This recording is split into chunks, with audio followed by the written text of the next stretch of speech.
Note address देना मेरे लिए बहुत सम्मान की बात है।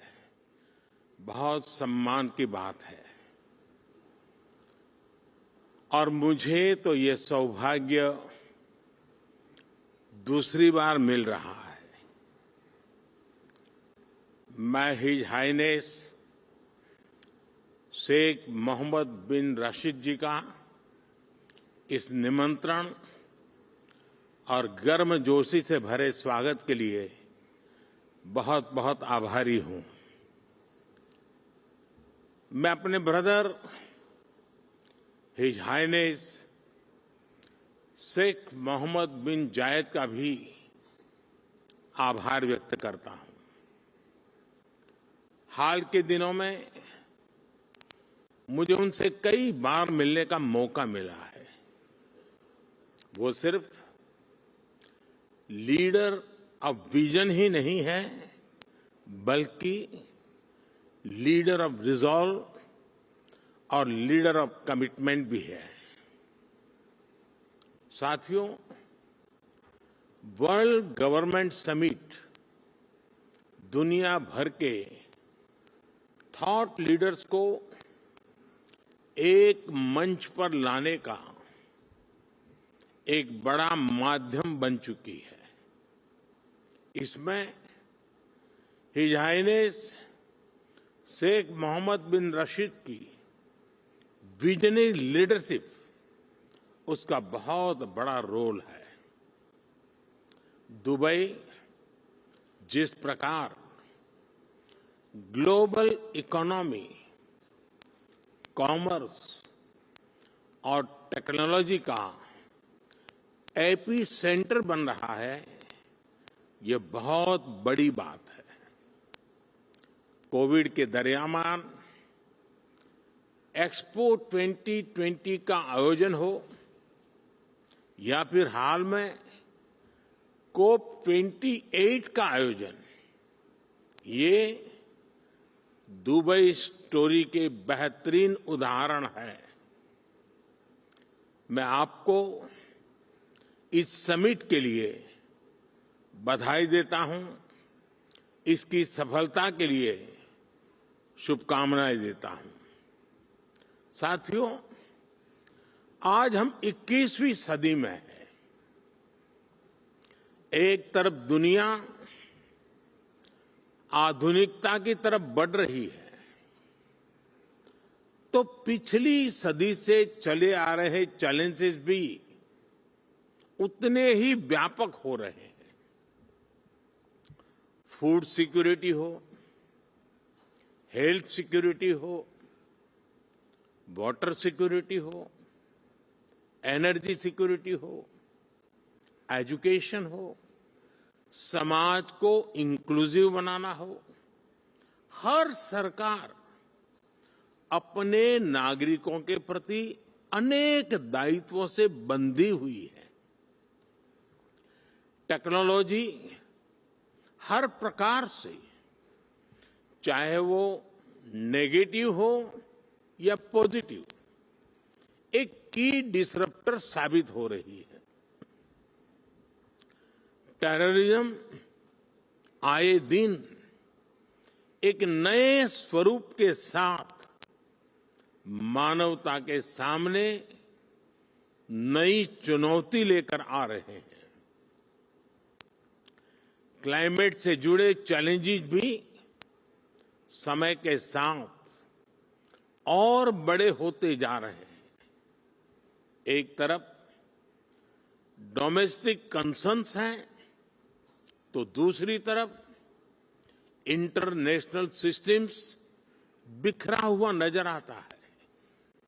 और इन सब के बीच हर सरकार के सामने अपनी प्रासंगिकता को बचाने का भी बहुत बड़ा चैलेंज है। इन सवालों, इन चुनौतियों, इन स्थितियों के बीच वर्ल्ड गवर्नमेंट समिट का महत्व और बढ़ गया है। साथियों, आज हर सरकार के सामने सवाल है कि वो किस अप्रोच के साथ आगे बढ़े। मेरा मानना है आज विश्व को ऐसी सरकारों की जरूरत है जो इंक्लूसिव हो, जो सबको साथ लेकर चले। आज विश्व को ऐसी सरकारों की जरूरत है जो स्मार्ट हो, जो टेक्नोलॉजी को बड़े बदलाव का माध्यम बनाए। आज विश्व को ऐसी सरकारों की जरूरत है जो क्लीन हो, जो करप्शन से दूर हो, जो ट्रांसपेरेंट हो। आज विश्व को ऐसी सरकारों की जरूरत है जो ग्रीन हो, जो पर्यावरण से जुड़ी चुनौतियों को लेकर गंभीर हो।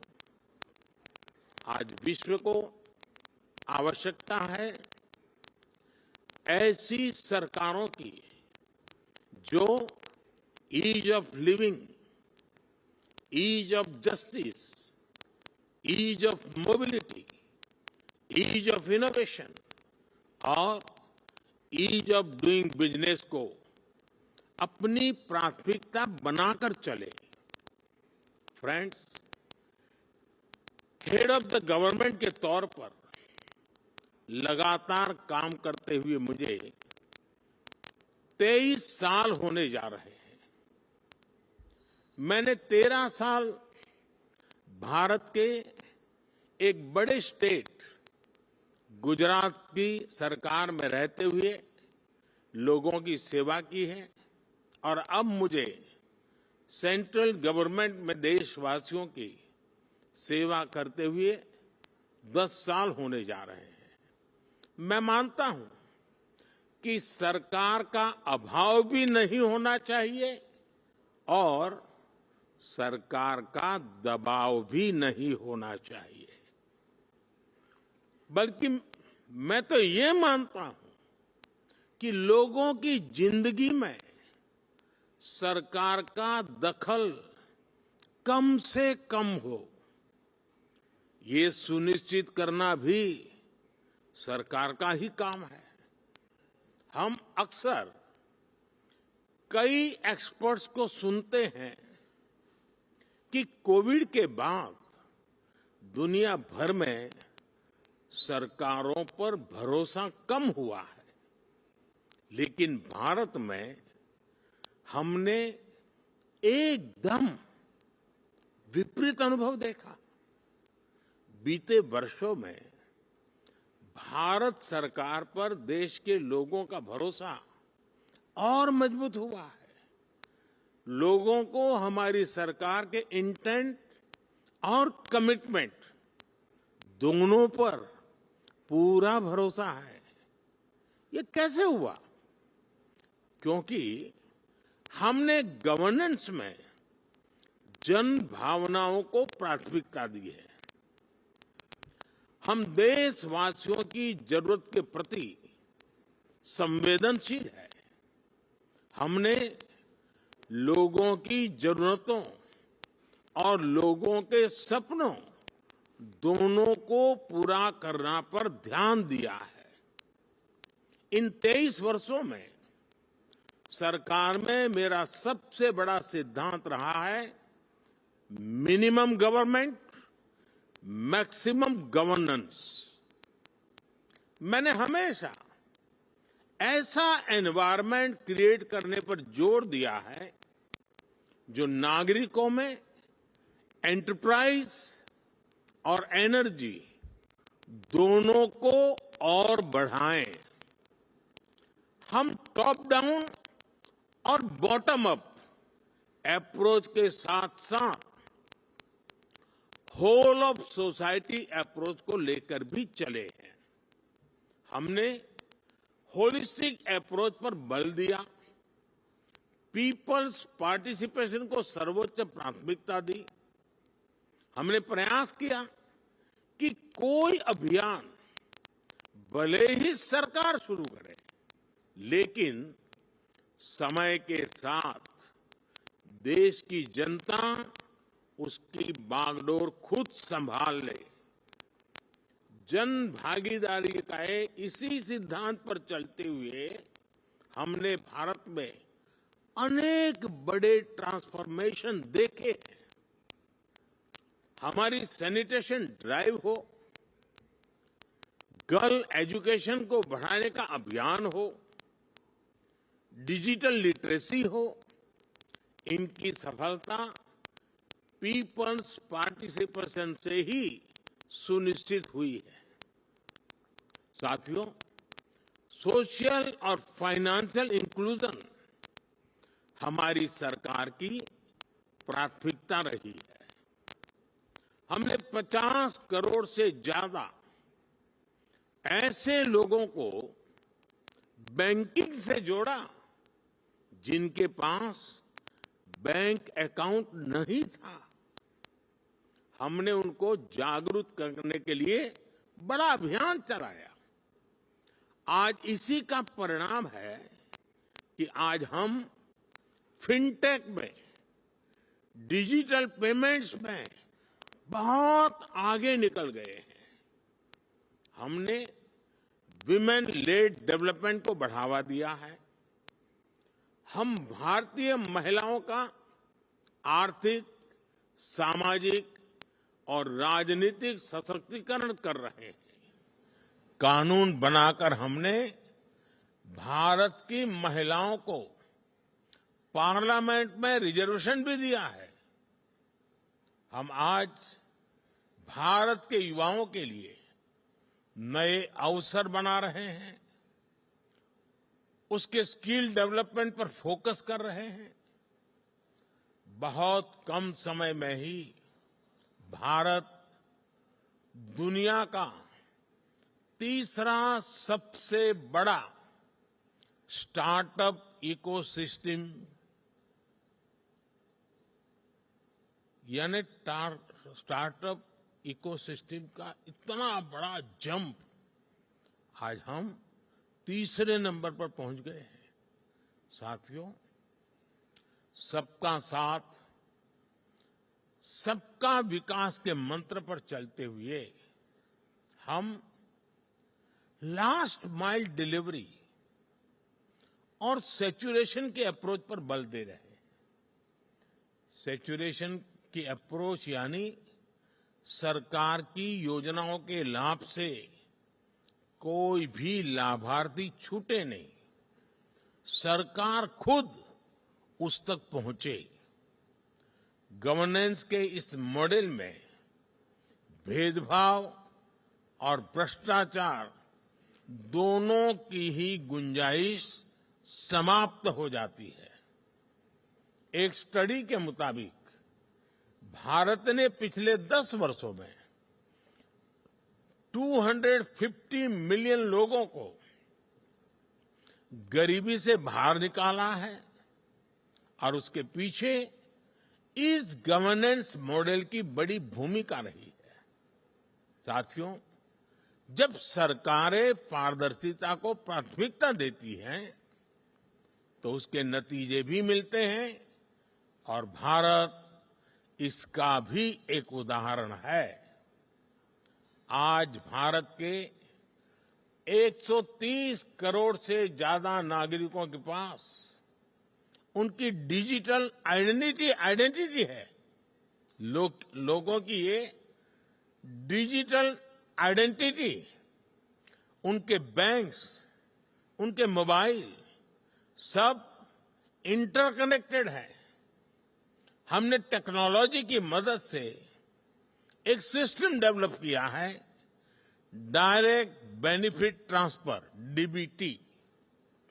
इस सिस्टम की मदद से हमने बीते 10 साल में $400 बिलियन से ज्यादा लोगों के बैंक खातों में सीधे ट्रांसफर किए हैं।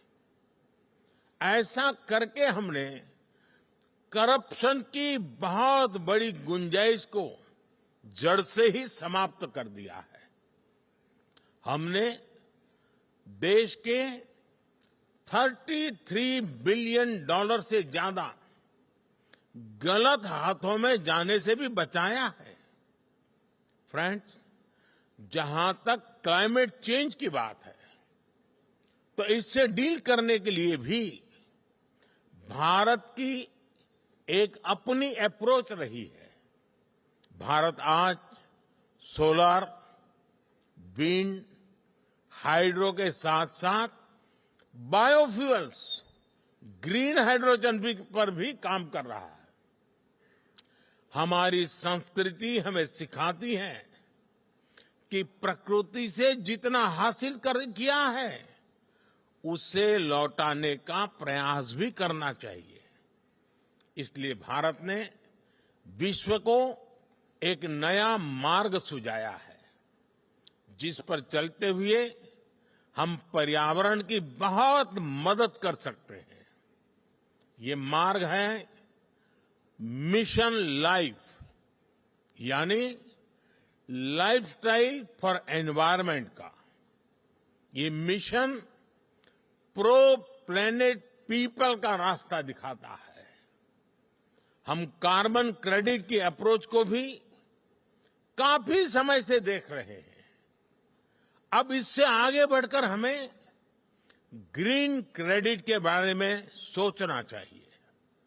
इसकी चर्चा मैंने यहां दुबई में ही COP28 के दौरान बहुत विस्तार से की थी।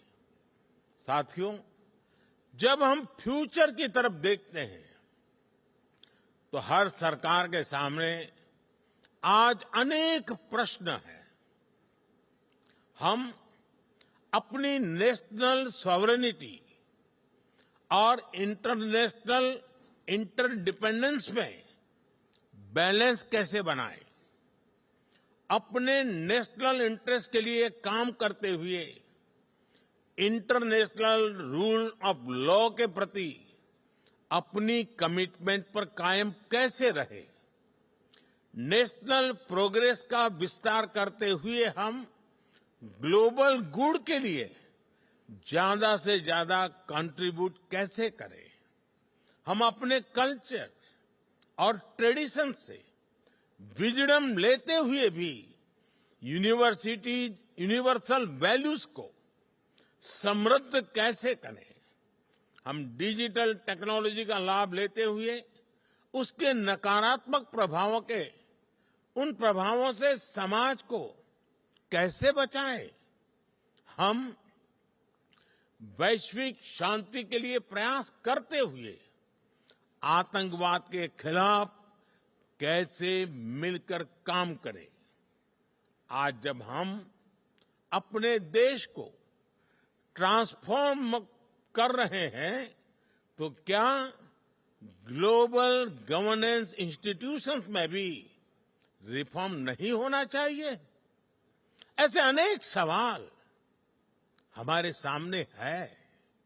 इन सारे सवालों को ध्यान में रखते हुए ही हमें अपनी सरकारों को दिशा देनी है, फ्यूचर प्लानिंग करनी है। हमें मिलकर कोहेसिव, कोऑपरेटिव और कोलैबोरेटिव वर्ल्ड की वैल्यूज को प्रमोट करना होगा।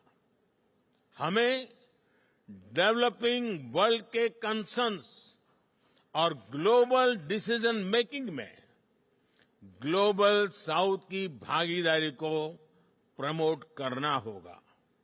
हमें ग्लोबल साउथ की आवाज सुननी होगी, उनकी प्राथमिकताओं को सामने लाना होगा।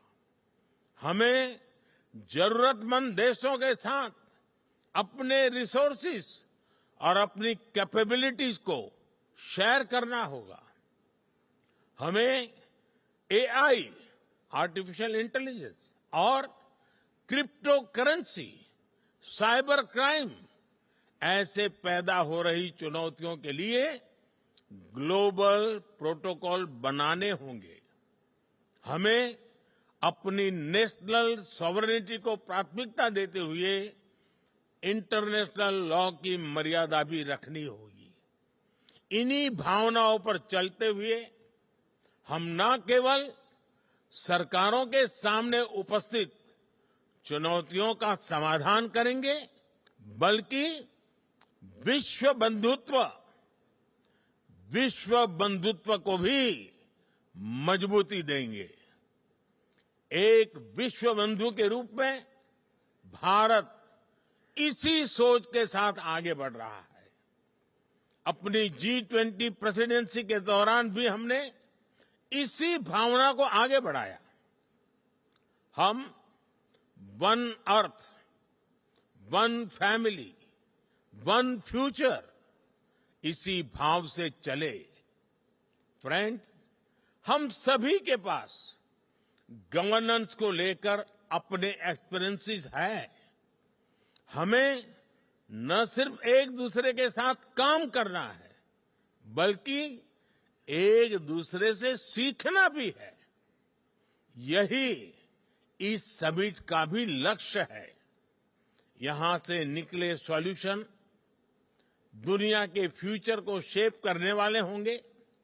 इसी विश्वास के साथ आप सभी को बहुत बहुत शुभकामनाएं। Thank you very much. Thank you, the Right Honourable Narendra Modi, for this session.